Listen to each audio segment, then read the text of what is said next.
General health and safety provisions. This chapter of Construction Safety Practice Manual explains the general health and safety provisions, the duties of an employer, engineer, contractor and subcontractor, the minimum requirements and arrangements to be followed for the safety of employees during all stages of building construction.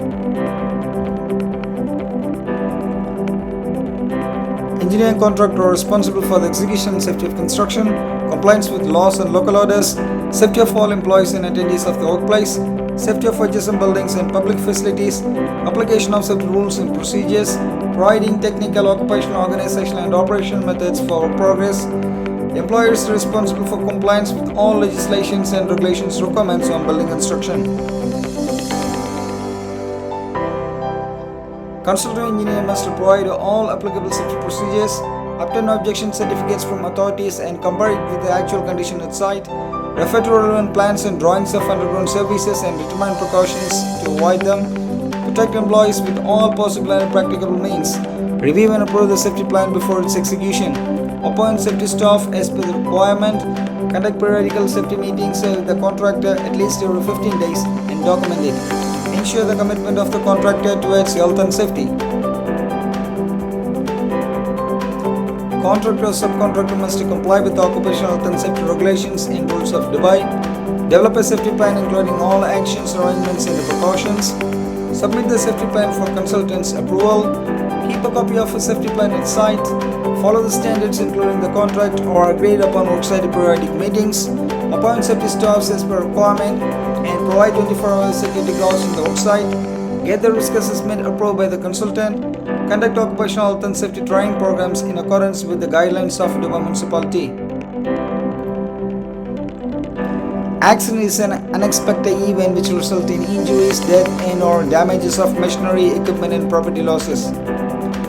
Serious accident is an accident that leads to death, serious injury, lost-time injuries or resulted in fire, collapse, explosion or hazardous substance release that result in financial losses and work suspension. Work accident injuries are injuries that resulted from an accident during work. Serious major injury, lost-time injury and minor injury. Serious injuries are death of any person, fracture of the skull, spine, pelvis or any bone in the wrist, arm, leg or ankle, amputation of a hand, arm, foot, finger, thumb or any body organ, absorption of any hazardous substances, unconsciousness resulting from electric shock, heat stroke, lack of oxygen, etc. Second or third degree burns or any other injury that requires admission in hospital. Lost time injury is an injury which leads to an employee absence from work for more than 3 days in addition to the day of injury. Minor injuries or first aid injuries where first aid treatment would be sufficient. Conduct frequent and regular inspection of worksite material and equipment. Mark faulty equipment and tag not safe for work. Provide MSDS for all hazardous substances that are used at sites. Provide first aid training to employees working in places where harmful insects, plants and animals may present. Provide training for employees involved in handling and usage of hazardous substances. Provide a suitable and appropriate PPE and ensure its usage. Erection, dismantling and inspection of scaffolding can be carried out only by qualified, competent and trained personnel. Tower crane operation only by qualified, competent and trained personnel. Develop and implement a safe permit to work system and instruct employees to comply with it. Inform the authorities, engineer and the specialized department in case of any accidents. Inform police in case of any serious accident and lost time injuries. Inform civil defense and inform police in case of fire, explosion, collapse of structure or scaffolding. Inform the municipality for the above cases. Submit the accident report within 72 hours of its occurrence. Inform the specialized department about the final evaluation of human and physical losses after receiving the information from other authorities like police, laboratory, civil defense. Maintain an accident record on site and keep these records for at least 5 years after the date of occurrence. Conduct a full investigation to determine the cause. Submit a comprehensive report to the specialized department in approved forms. Do not alter the accident scene until the investigation ends, unless it is necessary to prevent aggravation of any danger. The report includes the preparation time, date and the investigation results. employees on the hazards and the precautions.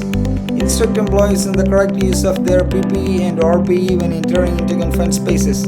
Employees using hazardous substances must be trained on its safe handling and usage. Employees handling flammable liquids and gases must be trained on its appropriate handling and usage. Rescuers must be trained on emergency equipment usage and aware of rescue equipment locations.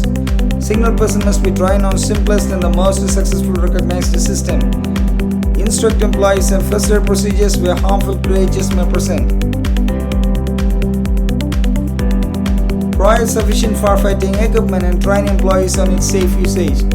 Heavy equipment and machinery operators must be qualified, trained, age 18 plus, must obtain UA driving license and third party certified. Fixed machinery or equipment operators such as tower crane, hoist, etc. must be trained and third party certified. Safety induction for all new employees prior to the start of work. External safety trainings shall be conducted by third party consultancies and internal trainings by just representatives. Provide protection against severe hotness, coldness, noise, vibration, illumination, etc. Provide protection against hazards resulting from work machinery and tools. Provide protection against hazards resulting from handling, using and disposing of hazardous substances. Maintain records of chemicals, provide MSDS and conduct chemical safety trainings. Conduct risk assessment, develop emergency plans. Communicate this plan with the employees for its implementation. Provide first aid, fire protection and rescue appliances. Conduct periodical and practical drills to ensure its effectiveness. Provide qualified technical staff to supervise the application of HS requirements in the worksite. Provide staffs as per a minimum requirement of the Dubai Municipality Code of Practice and nature and size of the project. Provide technical consultant support to the project manager and the engineering staff. Supervise the application of HS requirements in the safety plan.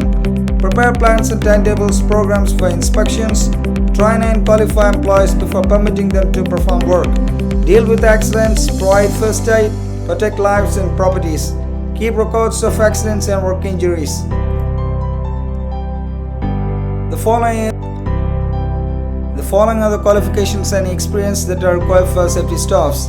Senior safety officer must have university degree in engineering, must have 5 years of specialization experience in construction, must obtain qualification certificate issued by Dubai Municipality approved safety consultant organization.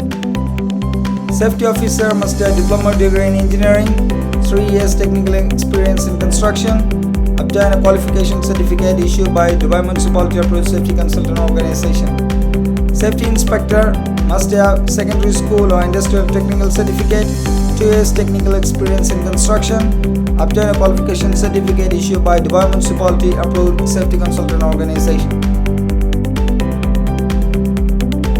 The following are the required number of safety staffs for a consultant company to obtain a construction license. If the building is 4 to 12 stories, 1 safety officer is required. If the building is unlimited stories, 1 senior safety officer is required for a consultant to obtain a construction license. If 1 to 150 employees working in a site, 1 part-time safety officer is required. If 150 to 500 employees working in a site, 1 full-time safety officer is required. If 500 to 1000 employees working in a site, 1 senior safety officer is required. If 1000 to 2000 employees working in a site, 1 senior safety officer and 1 safety officer are required for a consultant in construction work sites. 1 additional safety officer shall be added for every 1000 additional employees, more than 2000 employees.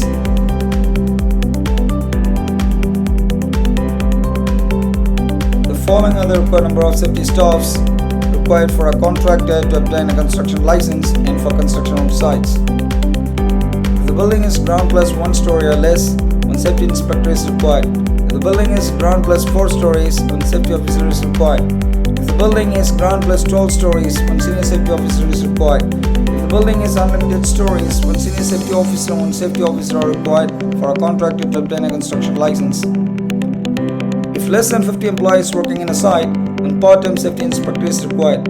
If 50 to 150 employees working in a site, 1 full-time safety inspector is required. If 150 to 500 employees working in a site, 1 safety inspector and 1 safety officer are required. If 500 to 1000 employees working in a site, 1 senior safety officer, 1 safety officer and 1 inspector are required. 1,000 to 1,250 employees working in a site, one senior safety officer, and 2 safety inspectors are required. If 1,250 to 1,500 employees working in a site, one senior safety officer, 2 safety officers, and 2 safety inspectors are required. If 1,500 to 2,000 employees working in a site, 2 senior safety officers, 2 safety officers, and 2 safety inspectors are required for a contractor in construction work sites. One additional safety inspector shall be added for every 1,000 additional employees, more than 2,000 employees. Provide necessary signs, signals, and barricades to warn employees against hazards and to prevent accidents. Ensure the machinery, equipment, and tools are in good operating condition and operators are trained. Lifting equipment shall be inspected and certified by approved third-party companies. Inspection frequency every 12 months. Rigging tools shall be inspected and certified by approved third-party companies. Inspection frequency every 6 months. Earth moving, compacting, leveling equipment and crawlers shall be inspected and certified by approved third-party companies. Inspection frequency every 12 months. Material and passenger hoist shall be inspected and certified by approved third-party companies. Inspection frequency every 6 months.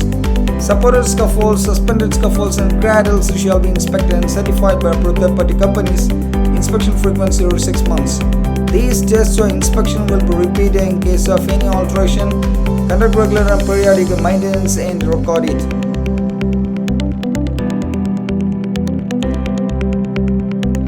Lifting equipment operators shall be assessed and certified by approved third-party companies. Assessment frequency every 12 months. Compressors, air receivers, pressure vessels shall be inspected and certified by approved third-party companies. Inspection or testing frequency every 12 months. In case of any alteration to the equipment or machine, the previous certificate will be considered cancelled and new inspection certificate is required. Conduct periodic maintenance of equipment and machineries as per the manufacturer's specification and record all inspection details.